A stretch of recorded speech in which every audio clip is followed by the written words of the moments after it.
ক্ষমা চাইতে হবে।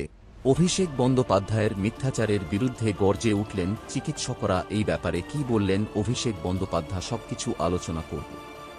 আপনি যদি আমার ভিডিওগুলি পছন্দ করেন তবে অনুগ্রহ করে আমার চ্যানেলটি সাবস্ক্রাইব করুন, অথবা আপনি যদি এখানে নতুন হয়ে থাকেন তাহলে সাবস্ক্রাইব বোতামটি টিপুন যাতে আপনি নিশ্চিত হন যে আমার সাপ্তাহিক ভিডিওগুলি কখনই মিস করবেন না। চলো ভিডিওটা শুরু করা যাক। অভিযোগ উঠেছে কোন্নগরের বেঙ্গল ফাইন মোড়ে দুর্ঘটনার শিকার হন যুবক বিক্রম ভট্টাচার্য। বিবেকনগর দারিক জঙ্গলবাই লেনে মা ও দিদিমার সঙ্গে ভাড়া বাড়িতে থাকতেন বিক্রম। শুক্রবার তার দুই পায়ের উপর দিয়ে লরি চলে যায়। প্রথমে শ্রীরামপুর হাসপাতালে এবং পরে কলকাতায় স্থানান্তরিত করা হয়। তাকে আরজি-কর হাসপাতালে নিয়ে যাওয়া হয়। সেখানেই নাকি বিনা চিকিৎসায় তার মৃত্যু হয়।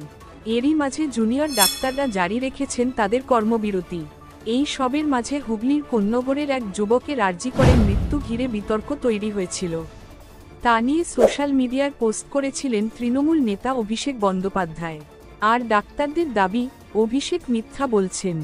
এদিকে এরপরে শ্রীরামপুর ওয়ালশো হাসপাতালের সুপার দাবি করেন বিক্রম ভট্টাচার্য নামে ওই যুবককে আরজি-কর মেডিকেলে রেফার করাই হয়নি, তাকে পাঠানো হয়েছিল কলকাতা মেডিকেল কলেজে। যদিও দাবি করা হচ্ছে আরজি-কর হাসপাতালে নিয়ে যাওয়ার পর অন্তত 2 ঘন্টা বিনা চিকিৎসায় পড়েছিলেন যুবক। তারপর তার চিকিৎসা শুরু হয়। এই দাবি অবশ্য উড়িয়ে দিয়েছেন আরজি-করের এমএসভিপি। তিনি জানান চিকিৎসা সংক্রান্ত যাবতীয় নথি রয়েছে তাদের কাছে। আরজি-কর খুন ও ধর্ষণের মামলায় সন্দীপ ঘোষ গ্রেফতার হতেই বিস্ফোরক আন্দোলনরত জুনিয়র চিকিৎসকরা। গতরাতে এই নিয়ে তারা বলেন এখনও 2 জন অপরাধী ধরা পড়েছে, কেউ ছাড়া পাবে না।